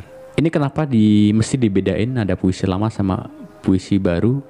Nah, ketika ada puisi baru itu sebenarnya sejak kapan begitu, Kang? Baik, baik Sobat Nubar, ini pertanyaan sangat bagus sekali dari host kita, bahwa puisi lama itu beradanya, dipopulerkannya itu biasanya sebelum kemerdekaan Indonesia. Itu biasanya seperti itu. Jadi zaman-zaman yang penjajahan kerajaan dan sebagainya itu sudah ada itu ya. Kalau seandainya puisi baru atau puisi baru itu puisi angkatan nanti, Kang. Itu ada angkatan. Angkatannya itu sejak dimulainya itu kurang lebih sekitar tahun 55 ya, itu ada angkatan. Itu yang dirilis oleh kalau nggak salah itu Pustaka Obor, kalau nggak salah saya kalau ini maaf untuk diralat kembali. Itu kalau nggak salah Pustaka Obor itu yang pertama kali merilis tentang masalah angkatan pertama itu di 55. Nanti ada di angkatan 60 itu udah pujangga, Kang, nanti masuknya. Nah, pujangga juga dibagi-bagi lagi, Kang. Karena ada pujangga itu ada angkatannya W.S. Rendra itu dengan siapa, nanti ada lagi angkatan siapa dengan siapa, itu beda-beda. Nah, nanti ada lagi setelah dari angkatan 55, angkatan di 66, angkatan di 70-an itu sudah mulai ada lagi puisi-puisi itu kurang lebih sekitar 16 jenis puisi baru modern. Di antaranya nanti ada soneta ya, ada semile, ada macam-macam, ada pameo dan sebagainya. Di sana ada kurang lebih sekitar 16 jenis puisi baru yang modern itu nanti ada di sana. Itu penggabungan dari beberapa puisi-puisi angkatan baru itu, angkatan baru. Nah, nanti ada lagi puisi-puisi diangkat lagi tahun 2000-an, Kang. Itu namanya ada Lipatus, Patidusa. Nah, ini banyak lagi. Lipatus itu 5, 4, 3, 2, 1 singkatan. Iya, ada lagi Patidusa. Patidusa itu 4, 3, 2, 1 atau 1, 2, 3, 4 gitu. Kalau Lipatus itu sampai 5 lari. 5 baris atau 5 gimana? Apanya? Gini, Kang. Satu puisi, baris keduanya 2 baris, baris ketiganya 3 baris, baris gitu, keempatnya 4 baris. Nah, itu namanya Patidusa gitu ya. Nanti ada lagi Lipatus itu 1, baris keduanya 2 baris, ketiga 3 baris, seperti sampai ke 5 baris yang kelimanya. Itu seperti itu, Kang. Jadi nanti di sana lebih banyak penggunaan pada majas-majas itu ya. Nanti majasnya pun mereka banyak yang beragam itu ya. Ada biasa personifikasi ya yang paling banyak pakai perbandingan seperti itu. Kalau majas semile, majas dan lain sebagainya itu atau majas alegori, mungkin orang masih pada asing ya dengan majasnya seperti itu. Padahal majasnya kan banyak sekali. Nah, tapi di sini yang paling unik adalah perkembangan puisi itu. Saya baru beberapa sekitar 1 tahun ini saya mengikuti Pak Sugiono. Pak Sugiono ini menciptakan tentang puisi, namanya itu puisi Aduh saya lupa lagi nih. Di kepala saya ada. Jadi nanti di googling aja. Bukan dulu kata saya berteman ya. Oh, Jadi, berteman. saya tuh berteman dengan Pak Sugiono di sini. Nanti ya sebentar sahabat Nubar. Jadi supaya lebih enak. Karena Kang An nanya Pak Sugiono MPP, namanya dia menciptakan sebuah puisi yaitu tentang pusai. Nah, Pusai. apa itu pusai ya? Ini tentang pusai. Jadi pusai itu umumnya puisi berdasarkan apa yang telah dan sedang kita rasakan, tetapi pusai apa yang akan kita rasakan. Jadi ini pusai ini seperti puisi haiku yang dari Jepang. Kayak gimana tuh? Nah nanti haiku itu biasanya itu dengan berpola Kang. Karena dia ada kigo sama kireji. Kigo itu adalah puisi tentang alam. Kalau kireji itu puisi tentang memotong. Misalkan gini, pola kigo itu karena saya lagi mengajar puisi sekarang, mengajar puisi tentang haiku. Itu pola kigo itu adalah pola 5-7-5. Itu tiga larik, 3 baris. Nah ada juga pola kigo yang 5-7-5-7-7 itu 5 baris. Jadi polanya itu suku katanya itu 5-7-5-7-7. Insya Allah nanti kita ke depannya akan membahas setelah puisi-puisi Indonesia udah selesai kita masuk ke puisi-puisi mancanegara. Atau ada juga puisi Maning Queen. Nah, Maning Queen ini adalah puisi Prancis. Itu dari Prancis. Dia menggunakan 5 baris. Itu juga termasuk kategori puisi lama juga. Enggak, itu puisi puisi lama tadi dari luar ya. Dari luar Melayu. Kita kan masuknya ke Melayu ya kalau di kita. Jadi dia dari luar Melayu. Kayak haiku itu kan puisi lama tuh. Lama itu juga. puisi haiku itu kalau nggak salah tahun sekitar 40-an lah, 40 atau 30 itu udah ada itu. Haiku tersebut, dan di Indonesia itu belum terlalu populer dengan haiku. Nah, saya sekarang lagi ngajar di haiku, mencoba membagi ilmu yang saya punya di haiku, baik Dan itu secara kigo, ya. iya, baik itu kigo ataupun kireji. Nah, yang biasanya itu yang paling mudah itu kigo, beda dengan kireji itu kan. Nah, kalau di puisi Indonesia itu luar biasa banyak puisi modern itu. Kalau yang saya tahu itu yang barunya saja ya, pecahan dari puisi barunya itu ada sekitar 16 jenis. Nanti kita insya Allah akan bahas satu-satu lah itu tentang. Tadi kalau puisi lama kan sebelum hari kemerdekaan ya. Itu puisi kalau lama yang itu. Puisi baru itu dari mulai angkatannya itu angkatan 45 itu ada yang masuk pada baru atau yang ada yang tidak. Tapi kalau yang sudah yang dibakukan itu sekitar tahun 50 sampai 55 Kang. Itu puisi barunya baru gitu masuk ya. di sana. Oh, gitu. Iya, yang dipelopori oleh koran ya, media massa dari obor tersebut. Baik. Itu yang barunya kalau nggak salah seperti itu. Baik, ya kembali ke materi kita sebenarnya. Ini cuma gambaran aja tentang puisi lama dan puisi baru. Nah, pada pembahasan kita kali ini adalah mantra, Kang ya. Nah, di sini kita akan jelaskan apa itu mantra, kemudian ciri-cirinya dan contohnya seperti apa dan bagaimana. Oke, bisa dijelaskan, Kang? Silakan. Iya. Baik, Sobat Nubar, kali ini kita akan membahas tentang masalah sastra puisi lama, yaitu mantra. Nah, mantra di Indonesia itu hal-hal yang negatif, gitu ya. Negatif ininya. Hal-hal yang atau hal-hal yang mengandung mistis. Iya, gitu mistis ya. itu ya. Jadi kalau kita mengendarkan kata mantra, wih, pelet nih. Nah, itu kan biasanya seperti itu. Mungkin pengalaman zaman dulu. Kalau angkatan 80-an itu kelahiran tahun 80 itu masih menggunakan mantra-mantra, Kang. Tapi sebenarnya emang pengertiannya seperti itu nggak sih, Kang? Coba ya. Coba ya.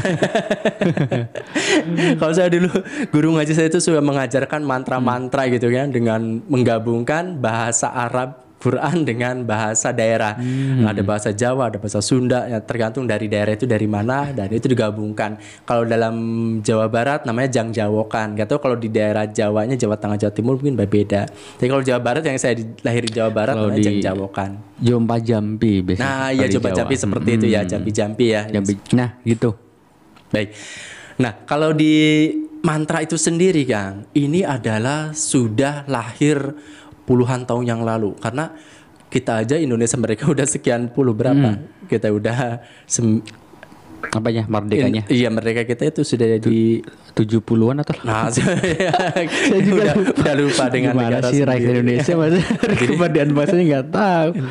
Nah, jadi mantra ini itu sudah kuno, Kang. Sudah luar biasa, umur sudah sekian tahun yang lalu, tapi masih dipakai terutama oleh kalangan orang-orang zaman dahulu ya. Kalau di kampus saya masih ada. Mantra memetik padi itu akan ada namanya mipit, itu ya, mipit. Mantra muhajatan itu ada namanya itu apalah. mantra datang hujan, namanya itu raksa bumi ya itu. Terus Banyak ya? Iya, mantra untuk anak agar sehat namanya ruatan. Nah, banyak sekali Kang. Biar nggak nakal. Iya, katanya anaknya supaya setannya pada kabur gitu ya. Jadi menggunakan mantra-mantra. Nah, kalau di kita itu mantra identiknya itu dengan hal-hal negatif. Memang seperti itu karena mantra ini dipengaruhi oleh hal-hal dunia mistis, yaitu jin ya yang akan berkolaborasi antara manusia dengan si pencipta mantra tersebut. Nah, identiknya mantra itu diciptakan oleh dukun, itu oleh canang, oleh orang-orang yang dianggap dia sebagai mempunyai kekuatan ruh untuk bisa berhubungan dengan dunia gaib. Nah, seperti itu karena nanti di dalam ciri-ciri mantra itu dia juga akan ini Kang akan bersekongkol ya. Cara mendapatnya dengan cara puasa, ngasrep, mutih dan sebagainya itu akan terjadi. Nah, baik. Ciri yang pertama mantra sahabat Nubar adalah terdiri atas beberapa rangkaian kata yang memiliki irama. Ingat, irama bukan rima ya, tapi irama. Irama itu kayak lagu atau? Iya, itu Kang. Nanti berbagai macam daerah masing-masing itu berbeda cara pengucapannya. Ada yang mantra itu gitu ya. Ada yang seperti itu. Ada mantra ketika itu dinaikkan intonasinya, dijatuhkan, dibentak dan sebagainya, itu ada yang seperti itu. Sehingga dia seolah-olah pembaca mantra itu dengan irama itu seolah dia sedang kemasukan, kesurupan roh-roh. Itu ada seperti itu. Ada juga yang mantra dia dan gerakan tangan, misalkan kalau dulu ya saya itu tentang mantra Semar Mesem dulu itu pernah saya belajar. Semar Mesem, jaran goyang. Saya Semar Mesemnya pernah belajar zaman SMP dulu itu diajarkan oleh guru ngaji, tapi yang ngajarannya wallahu alam. Kayak bulu perindu gitu. Iya, kita dengan disilang tangannya melihat nanti diucapkan nama si A si B dan sebagainya apa yang biar kita, senang gitu ya. Iya, itu seperti itu, tapi ternyata enggak ini juga enggak ampuh juga. Itu ya. Jadi ciri yang pertama adalah terdiri atas beberapa rangkaian kata yang memiliki irama. Jadi irama itu biasanya pengucap mantra itu komat kamit mulutnya nanti ada suara nanti hilang melenyap nanti meninggi gitu. Nah, ini ada sesuatu irama yang memang sudah turun-temurun seperti itu. Nah, ciri yang kedua adalah isinya berhubungan dengan kekuatan gaib. Ini jelas karena dia mendapatkan mantra ini juga Kang. Itu dengan sesuatu hal yang gaib. Dia banyak tirakat, ritual tertentu ya. Dengan mandi kembang misalkan, dengan kembang setaman, dengan dia masuk ke dalam gua, ke dalam tepian laut dan sebagainya, itu untuk mendapatkan mantra atau jambi-jambi tersebut. Ini jadi itu ciri-cirinya. Nah, selanjutnya yang ketiga ini adalah tentang berbentuk puisi yang isi dan konsepnya itu menggambarkan kepercayaan sesuatu masyarakat pada saat itu. Jadi kalau zaman dulu itu mantra panen, Mapak Dewi Sri ya. Kalau saya itu masih sampai sekarang itu doa-doanya, jampi-jampinya itu masih seperti itu Kang, nggak berubah sampai sekarang. Itu orang tua kita ya, orang tua zaman dulu itu mewariskan. Kalau kita orang tua kita tidak hafal dengan mantra itu, maka ada khusus orang yang disewa yang harus untuk mendoakan tentang misalkan kita mau panen padi. Nah, orang itulah yang akan kita bayar gitu dengan sesajen seperti itu. Itu. Jadi di sini ada berbentuk adalah puisi. Nah, tapi mereka tidak kenal bahwa itu namanya puisi. Yang mereka tahu adalah itu jampi-jampi, itu mantra seperti itu. Nah, yang keempat itu dibuat dengan diamalkan untuk tujuan tertentu. Nah, diamalkan ini adalah kita menggunakan misalkan puasa berapa hari nanti baru akan mendapatkan mantra wangsit yang datang dari dunia gaib. Ini bacanya seperti baru ini. Diamalkan Ya, itu baru diamalkan seperti itu. Jadi sesuatu yang memang mistisnya akan kerasa Kang. Akan kental sekali dengan mantra ini. Nah, nanti Sobat Nubar silakan bisa di googling, banyak sekali video-video yang membacakan terutama teatrikal ya, itu membacakan tentang masalah puisi mantra ini. Ini sangat luar biasa. Nanti kalau kita nonton seperti aslinya di itu ada pembakaran dupa, pembakaran kemenyan, seolah-olah kita akan larut. Bagi orang yang penakut, dia akan tidak tahan dengan sesuatu hal di sana karena ya namanya mantra dipanggil gitu kan. Kalau saya itu dulu belajar mantra Jaya Langkung, itu zamannya SMP. Iya, sama sih. Iya. Waktu SD juga. Oh, sama berarti yang ngetren berarti ya. Iya. Gitu. Jaya Langkung, Jaya Langse gitu kan. Ada mantra-mantra gitu. Ya. Nah, pakai kertas dikasih apa namanya? bolpen gitu ya. Ntar kayak jalan sendiri. Nah itu berarti Tapi nggak tahu itu jalan sendiri karena memang sugesti dari kitanya atau memang bener ada ya. iya itu biasa Kurang tahu juga. sugesti sih. Sugesti kali ya. Namanya ntar siapa gitu ya Kang ya. Terus ada lagi mantra tentang kekuatan kekebalan itu namanya pamacan. Jadi kita kalau mengamalkan itu kita akan kemasukan Siliwangi ya. Kita seperti harimau itu mengaum-ngaum seperti kalau udah selesai itu capeknya minta ampun, lemes gitu pada pegel dan sebagainya. Karena kan kita loncat-loncat nggak kerasa karena itu dimasuki oleh sesuatu jin ya dari alam gaib. Itu zaman dulu saya sering di tempat ngaji itu sering itu membaca mantra-mantra untuk mainan zaman dulu. Kalau zaman sekarang anak-anak nggak akan tahu tentang itu adalah sesuatu yang mengasihkan gitu di dunianya. Saya tahun 80 sekian lah itu sesuatu hal yang paling mengasihkan lah. 80-90 itu sesuatu hal bahwa mantra-mantra itu sudah hal menjadi mainan untuk sehari-hari. Itu ketika malam tiba. Kalau malam bulan purnama kan kita jadikan sesuatu hal untuk main-main dodombaan, mengundang wewe gombel gitu kan. Itu. Nah, ini sangat luar biasa. Nah, yang kelima ini, ciri-ciri yang kelimanya Sobat Nubar tentang ciri-ciri dari mantra itu adalah didapat dari cara gaib seperti keturunan atau mimpi atau biasa juga diwarisi dari perguruan yang diikuti seperti itu. Biasanya seperti itu mantra-mantra. Nah, di sini banyak sekali kebanyakan itu bukan keturunan kalau mantra itu. Biasanya itu dia belajar. Itu belajar pada orang yang punya ilmu itu. Akhirnya setelah belajar menggunakan ritual-ritual, akhirnya kita diturunkan tuh ininya, dikasih ilmu, kamu pengen apa, kekebalan kah atau apa lain sebagainya, baru dikasih. Ada yang bentuknya mantra raja, isim itu yang ditulis pada kulit, entahlah kulit binatang apa gitu kan, nanti di kain juga. Nah, seperti itu ya, yang buli-buli di kalung gitu ya dan lain sebagainya.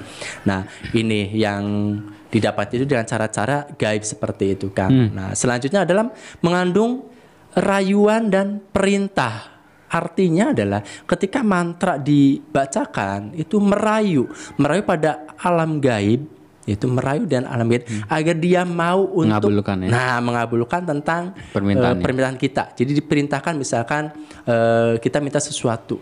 Nah, dengan mantra-mantra itu kita mengucapkan mantra itu agar si jin ini atau si makhluk ini bisa muncul dan bisa mengabulkan. Baru kita perintahkan untuk apa nih tujuannya dan sebagainya. Itu ya. Nah, yang ketujuh adalah menggunakan kesatuan pengucapan. Artinya apa? Menggunakan kesatuan pengucapannya dia tidak ada dicampur-campur. Seperti kalau kita berdoa kan campur-campur ya. Doa keselamatan, doa rezeki, doa kesehatan, doa orang tua, doa untuk para mayit, doa untuk saudara dan sebagainya. Itu kan campur-campur. Tapi kalau mantra ini, jadi dia ketika merapalkan, ketika dia membaca itu kesatuan utuh. Gitu. Jadi kalau dia untuk tujuannya A, ya udah untuk tujuan A, tidak ada tujuan yang lain. Itu dalam kesatuan. Bentuknya tersebut. khusus gitu berarti. Iya, misalnya dia tentang jodoh, tentang pelet misalkan. Ya udah tentang pelet yang akan dia baca, bukan tentang pernikahan, kekayaan, bukan. Jadi sudah yang dibaca itu hanya satu kesatuan, satu mantra tersebut.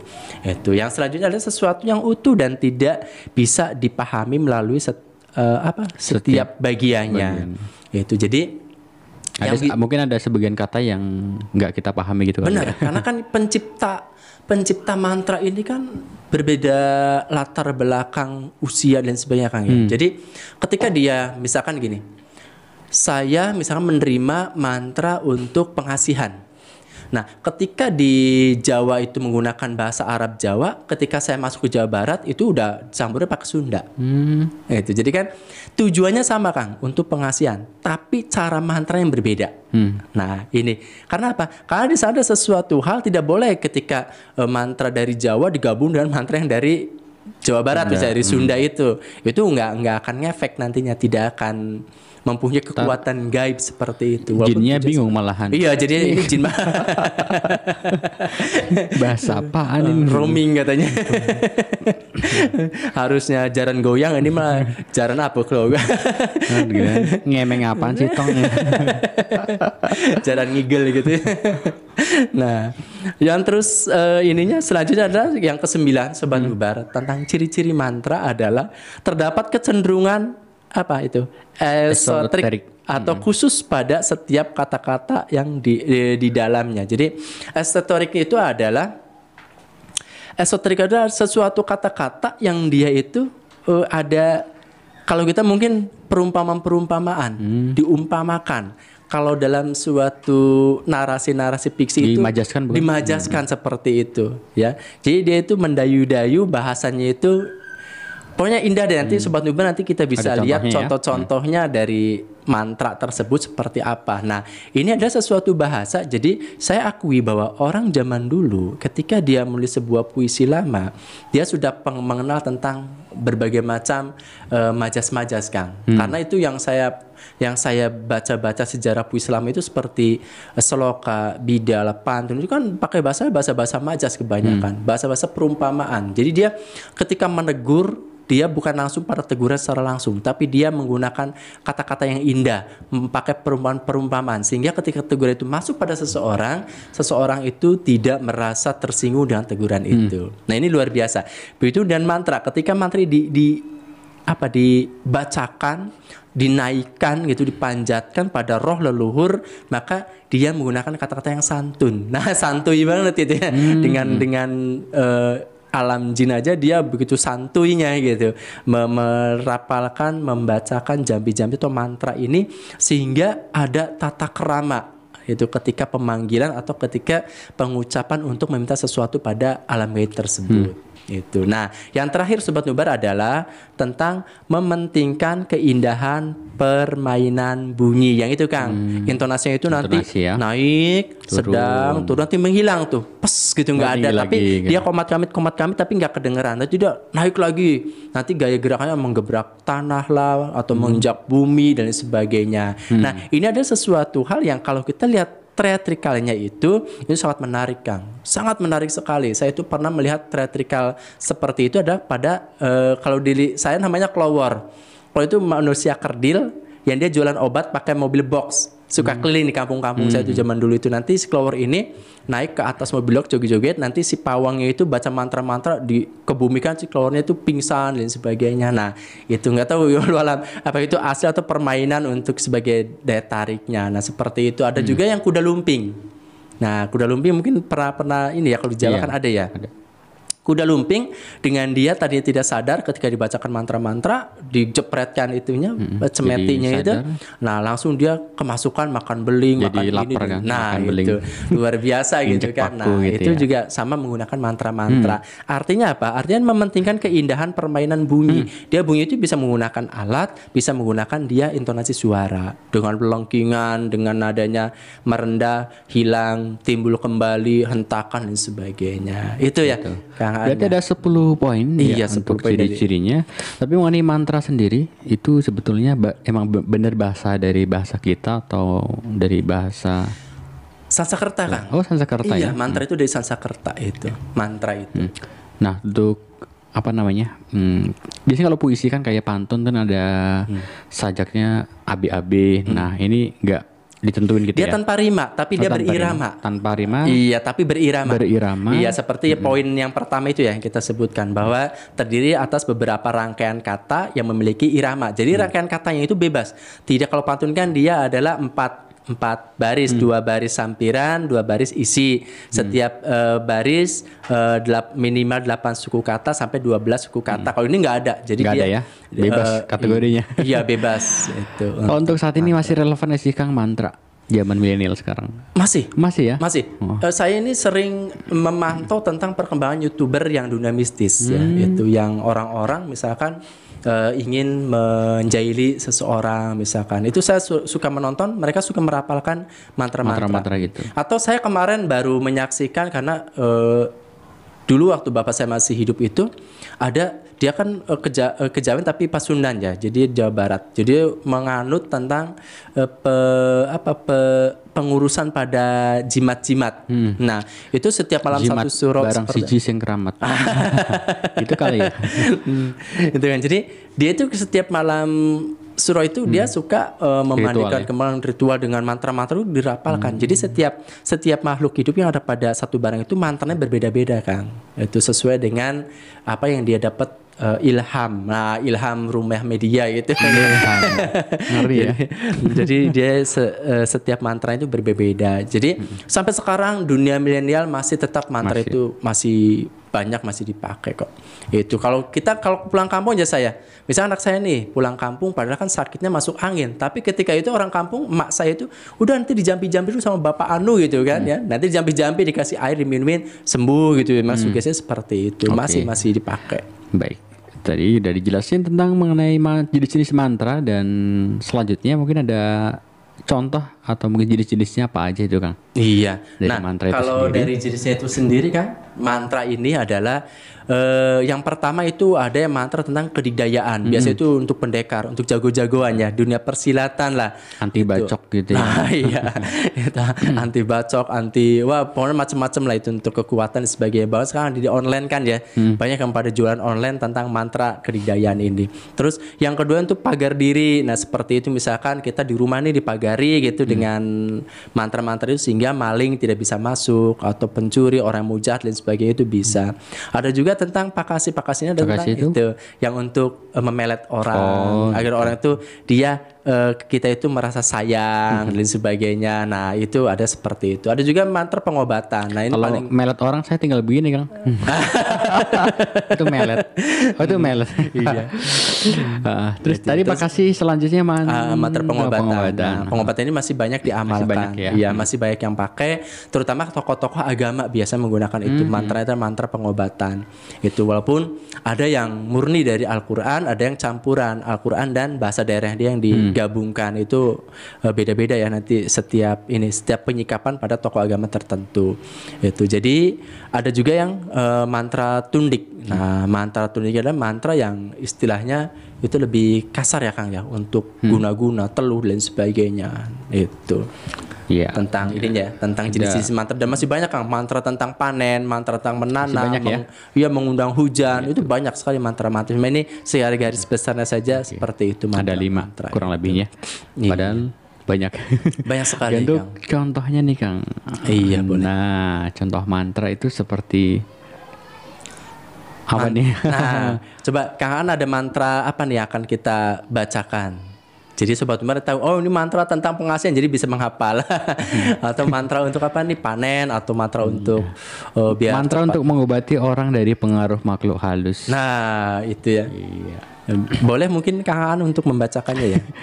Bacanya pakai irama atau? Nah, tadi kan ciri-ciri yang pertama kan harus pakai irama, karena ciri pembeda dari mantra itu dia tidak berrima tapi dia berirama, Kang. Itu.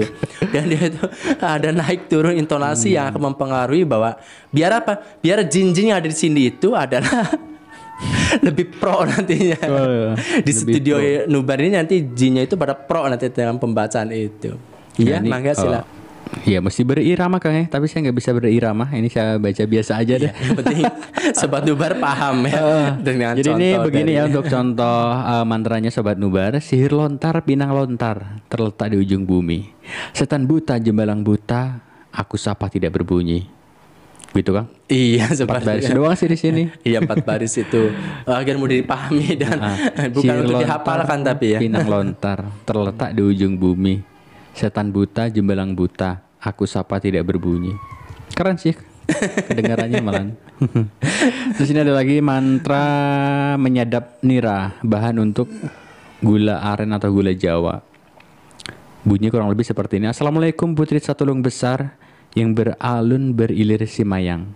Mari kecil kemari, aku menyanggul rambutmu, aku membawa sedap gading, aku membasuh mukamu.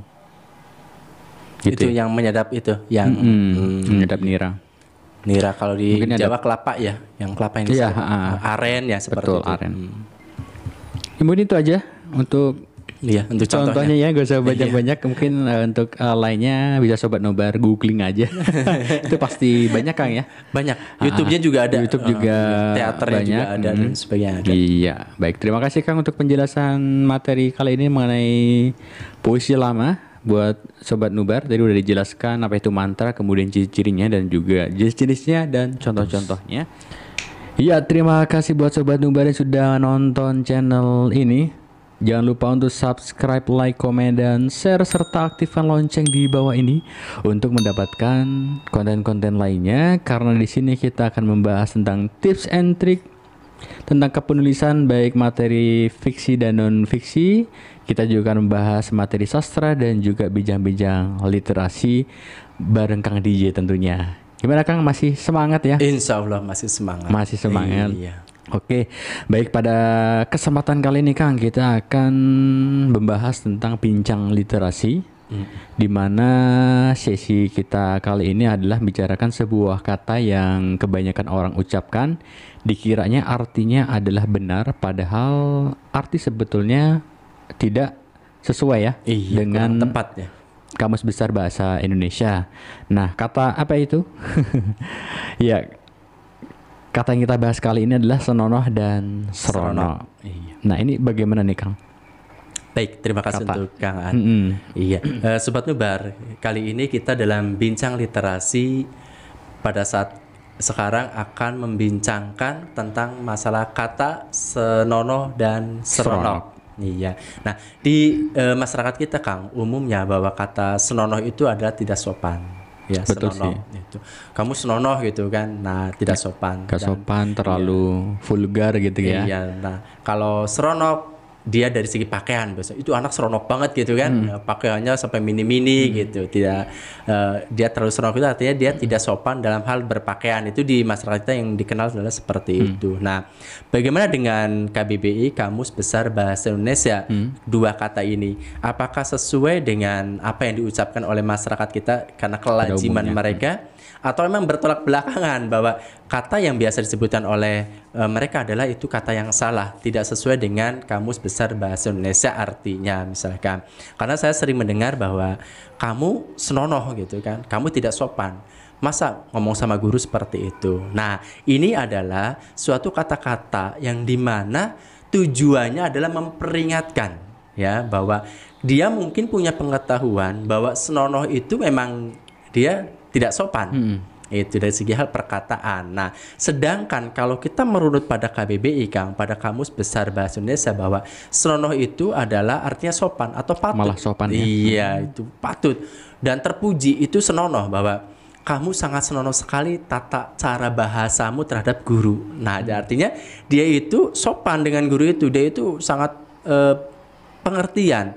Dia itu sangat hormat terhadap gurunya. Dengan kata senonoh itu diangkat. Tapi ketika kita mengungkapkan kata kamu sangat senonoh terhadap gurumu, tapi ada orang mengatakan bahwa nah senonoh ini kan artinya tidak sopan. Tidak sopan bagi mereka ya. tidak sopan.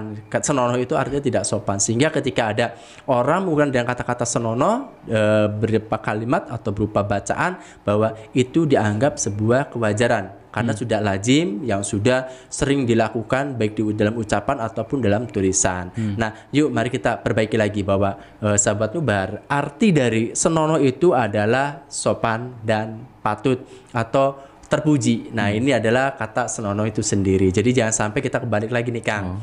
Iya, kalau kita udah tahu nih ilmunya bahwa senonoh itu adalah terpuji, senonoh itu adalah sopan, senonoh itu adalah sangat patut ya. Jangan sampai ketika ada orang yang mengatakan kamu kok senonoh banget sama guru kamu, ngomongnya seperti itu. Nah, ini adalah kita luruskan bahwa senonoh itu artinya sopan. Ya, jadi jangan diulang lagi. Kalau tak senonoh berarti dia tidak sopan. Iya, tapi kalau senonoh itu sudah mengandung kata sopan. Tapi bagi orang awam bahwa senonoh adalah tidak sopan. Itu. Ini yang perlu kita edukasi sebetulnya Kang. Benar sekali. Tapi masyarakat kita memang suka susah untuk udah mendarah daging soalnya. Untuk diajar. Saya sendiri juga emang senonoh itu artinya tidak sopan. Gak sopan sih. Gitu. Tapi ternyata setelah melihat apa namanya? Sesuai dengan Kamus Besar Bahasa Indonesia, ternyata artinya malah sopan atau patut, baik untuk perkara pakaian, perbuatan ataupun ucapan tadi Kang ya. Iya, baik. Nah, gimana kalau seandainya seronoknya? Nah, ini seronok ini adalah sesuatu hal yang berkaitan dengan tingkah laku. Itu berkaitan dengan masalah menyenangkan hati ya. Jadi seronok itu adalah sesuatu hal yang kamu jorok gitu ya. Kamu seronok. Negatif gitu, seronok gitu. Nah, bahwa seronok ini ketika di masyarakat itu diartikan dengan sesuatu hal yang negatif, tapi pada dasarnya sesuai dengan KBBI-nya Kamus Besar Bahasa Indonesia, bahwa seronok itu adalah sesuatu hal yang menyenangkan hati. Menyenangkan ya? Iya, dia seronok sekali cara berpakaiannya begitu sopan gitu. Nah, kata orang ketika kita mengucapkan dia seronok sekali, cara berpakaiannya begitu sopan. Ini bagi orang yang sudah biasa mengartikan bahwa seronok itu adalah tidak sopan, seronok itu adalah vulgar, seronok itu adalah memperlihatkan sesuatu hal yang tidak menyenangkan. Nah, dia akan protes, Kang. Kok orang seperti itu dibilang seronok, itu orang sopan gitu. Nah, ini yang harus diluruskan bahwa iya, dia seronok. Artinya dia mencerminkan dirinya itu adalah menyenangkan. Dengan cara apa? Dengan cara berpakaiannya sopan, pakaiannya tidak membuka aurat dan sebagainya, sehingga dia sebut sebagai seorang yang sangat seronok. Nah, bagi orang awam mungkin seronok itu adalah orang yang tidak sopan, orang yang vulgar, orang yang tidak menghargai dirinya. Nah, ini yang harus diluruskan kembali juga, bahwa banyak sekali PR-PR yang harus kita luruskan kembali dengan kata-kata yang itu sudah menjadikan suatu kelaziman pada masyarakat, tapi ketika kita diingatkan, diluruskan, mereka tidak terima. Karena apa? Karena mereka pahami, mereka tahu ilmunya bahwa kata senonoh dan seronok itu artinya negatif. Sedangkan sesuai dengan Kamus Besar Bahasa Indonesia itu artinya sesuatu yang terpuji, sopan dan menyenangkan hati. Kalaupun mau itu kan. Penilaian negatif mungkin harus dikasih kata tidak gitu tadi ya. Tak atau tidak seperti itu. Nah, kalau di film-film Ipin Upin kan itu sering. Saya juga kadang suka malah bingung sendiri seronoknya gitu kan. Padahal menurut saya sendiri seronok kan artinya ya nggak menyenangkan. Kenapa ini lebih menyenangkan? Berarti kayaknya ada yang salah gitu ya. Kita benar sesuai KBBI emang artinya lebih ke menyenangkan gitu. Lebih menyenangkan. Itu tentang kata seronok ini. Ya, baik, seperti itu ke Sobat Nubar ya. Untuk penjelasan tentang kata senonoh dan seronok kita sepakat di mana sesuai dengan KBBI bahwa artinya adalah sesuatu yang positif atau yang baik. Untuk senonoh berarti sopan atau patut, sedangkan seronok itu adalah sesuatu hal yang menyenangkan. Nah, tapi ini Kang, ada juga yang seorang editor yang masih menggunakan, maaf ya, kalau editor mayor mungkin sudah tidak menggunakan karena mereka punya kompetensi tersendiri, dia punya keilmuan, sehingga ada kata-kata yang ketika dia itu sesuatu hal yang tidak lazim, pasti dia akan kembali pada kamus. Tapi ada editor-editor yang katakanlah dia sebagai editor indie, antologi dan sebagainya, dia masih menggunakan kata-kata itu yang masih dipakemkan bahwa pengetahuan dia tentang seronok itu adalah kata yang tidak sopan. Pengetahuan dia bahwa seronok itu adalah sesuatu hal yang tidak tidak menyenangkan lah gitu ya. Nah, sama seperti kata-kata yang kita udah bahas tentang bergeming jadi tak bergeming dan seperti itu. Jadi ini tolong untuk Sobat Nubar yang sudah tergabung di Nubar ya, di Nubar community, bahwa mulai saat ini setiap kita mengedit suatu naskah khususnya antologi, karena namanya antologi ini pasti diikuti oleh orang-orang kebanyakan penulis pemula, itu kebanyakan seperti itu, sehingga mereka menulis itu apa yang mereka pernah dengar, apa yang mereka pernah baca, itu mereka tidak dicerna dulu, mereka langsung dituliskan di sana. Nah, ini sesuatu hal yang harus ada kejelian dari seorang editor, khususnya di buku-buku antologi ini. Jadi jangan sampai nanti kita membenarkan yang salah. Ini yang paling dikhawatirkan. Nanti kalau ini terus berlanjut maka makin fatal ya. Iya, dunia literasi itu mengajarkan pada sesuatu ilmu yang salah. Ini ambigu. Iya, ini jangan sampai diwariskan yang hal seperti itu. Karena saya masih sering membaca antologi, bukan dari Nubar kita saya, tapi dari Nubar-Nubar dari penerbit lain juga masih ada, khususnya antologi itu. Mereka masih menuliskan, seorang editornya tidak menghapus, mengganti dan kata tak bergeming. Dia tak bergeming pada masih menggunakan tak sedangkan geming atau bergeming itu dia berdiam. Itu tidak bergerak, tapi ketika dikasih tanda tidak, kata tidak, nanti malah jadi, nah sama seperti dengan serono dan senonoh tersebut. Nah, jadi jangan sampai ketika Sobat Nubar yang sedang menekuni dunia editor untuk mengedit sahabat-sahabat di antologinya itu, tolong lebih diperhatikan kembali ya, agar menyajikan sebuah tulisan yang berkualitas, Kang. Itu bukan asal-asalan seperti itu. Baik, iya. Terima kasih Kang atas penjelasannya. Ya, demikian untuk Sobat Nubar mengenai bincang literasi. Di sini kita sama-sama belajar mengetahui sesuatu yang jarang orang ketahui mungkin ya. Benar. Gitu. Oke. Ya, untuk sesi kali ini kita akhiri. Sampai jumpa di episode selanjutnya dan kita akan masih bahas tentang materi non fiksi, fiksi, kemudian sastra dan bincang-bincang literasi. Jangan lupa untuk subscribe, like, komen, dan share serta aktifkan lonceng di bawah ini untuk mendapatkan konten-konten lainnya. Ya, jangan lupa seperti biasa kita ada kamera B Pro 5. Nah, seperti ini. Ini cocok untuk buat kamu yang hobi selfie, buat aktivitas outdoor, buat touring, buat snorkeling pakai ini, snorkeling, nyelam ke laut, difoto di dalam, maksudnya seperti itu. Ntar jatuh lagi nih, ntar. Sebenarnya 16 megapiksel, kualitas gambarnya oke banget. Dapatnya gimana caranya? Ada di deskripsi ya, silahkan dibaca gimana ketentuannya gitu. Oke, baik, terima kasih yang sudah menyaksikan acara ini di channel YouTube Nubar Pro. Saya Aan NH dan DJ Supriyanto. Salam literasi.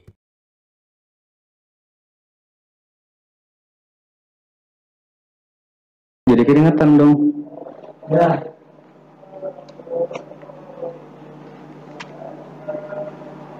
Saya ngejagoinnya yang dari Belanda, cakep dari Belanda, badannya tinggi, gede. Yang kedua nanya apa ya? Yang ketiga sekarang. Yang ketiga, Tadi yang kedua mau nanya, nggak usah kali ya? Langsung aja. Oke, yang ketiga. Kita bakalan lanjut di sesi berikutnya, Kang ya. Iya. Terima kasih. Oke. alhamdulillah. Tepuk tangan. Posisi. Ya Allah sobat Nubar, mau belum? Ini motornya ketahuan.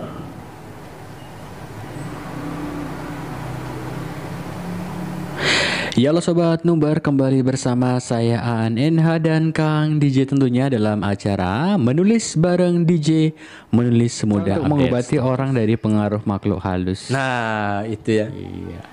Boleh mungkin Kang Aan untuk membacakannya ya. Bacanya pakai irama atau? Nah, tadi kan Biasa ciri-ciri aja ya. yang pertama kan harus pakai irama, karena ciri pembeda dari mantra itu dia dia tidak berrima tapi dia berirama, Kang. Itu. Dan dia itu ada naik turun intonasi yang akan mempengaruhi bahwa biar apa? Biar jin-jin yang ada di sini itu adalah lebih pro nantinya. Di studio Nubar ini nanti jinnya itu pada pro nanti dengan pembacaan itu. Iya, Ini, mangga silakan. Kang. untuk contohnya ya, contoh mantra mengobati orang dari pengaruh makhluk halus. Sihir lontar pinang lontar terletak di ujung bumi. Setan buta jembalang buta. Gitu kan. Sebentar.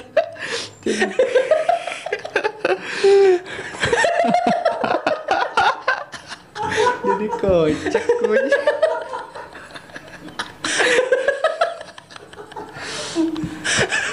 Itu pembacaan puisi kan. Oh, Gimana sih? sihir lontar pinang lontar terletak di ujung bumi. Mana sih Kang? Setan buta jembalang buta. Oh, ini. Bawah. Lo cuma sedikit itu cuma 4 baris. Ada mantra pengobat sakit perut.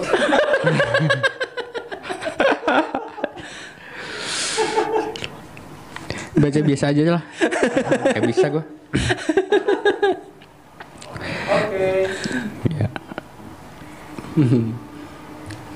Ya mesti berirama Kang ya, tapi saya nggak bisa berirama. Ini saya baca biasa aja. Iya, baik. Terima kasih Kang untuk penjelasan materi kali ini mengenai puisi lama buat sobat Nubar. Tadi udah dijelaskan apa itu mantra, kemudian ciri-cirinya dan juga jenis-jenisnya dan contoh-contohnya.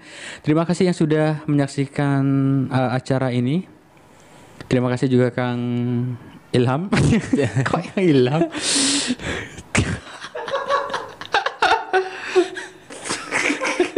Wah gila. Gara-gara mantra nih. Mantra. Ulangin deh. Kena mantra tuh. Kopinya kena mantra. Ulang. Kayaknya sampai mana? Penutupan. Tutup aja. Ya terima kasih buat Sobat Nubar yang sudah nonton acara ini dan juga Kang DJ Kang ya. Semoga bermanfaat. Oke, buat Sobat Nubar jangan lupa untuk subscribe karena nanti bakalan ada hadiahnya. Jangan lupa untuk aktifkan notifikasinya untuk mendapatkan pemberitahuan atau konten-konten lainnya. Ini ada kamera Bipro 5. Jatuh. Jadi jatuh. Ada kamera. Habis baca mantra jadi aneh. Jinnya udah pernah datang. Jinnya ngamuk nih. Masya Allah. Panas. Jinnya. Masya Allah. Ngelekep. Udah. Selepet gue mau menunggu di sini. Tahu dulu. Mantra. Tahu menjiwai mantra.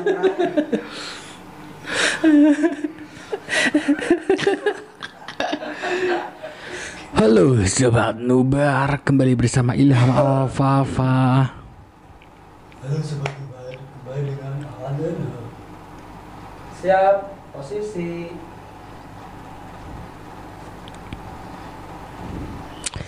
Ya halo Sobat Nubar, masih kembali bersama saya Aninha dan Kang DJ tentunya dalam acara Menulis Bareng DJ, Menulis Muda Update Status. Ya baik Sobat Nubar, terima kasih yang sudah menyaksikan channel ini. Nah pada kesempatan kali ini kita akan membahas tentang bincang literasi Kang ya. Iya benar sekali. Nah pada materi ini yang akan kita bahas adalah kata senonoh dan serono. Benar Kang. Nanti pengertiannya apakah sesuai Ntar dulu. ulang. Subscribe-nya belum? Iya.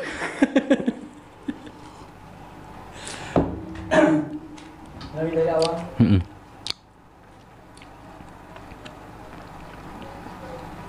Ya halo Sobat Nubar, kembali bersama saya Aan NH dan Kang DJ tentunya dalam acara Menulis Bareng DJ, Menulis Semudah Update Status. Oke baik, terima kasih yang sudah menyaksikan acara ini di channel YouTube Nubar Pro. Saya Aan NH dan DJ Supriyanto. salam literasi. Jeng. Alhamdulillahirrabbilalamin. Akhirnya sudah beres. Aduh, pegel lagi. Pengen ditarik sekencang-kencangnya gitu kan? Ditarik apanya?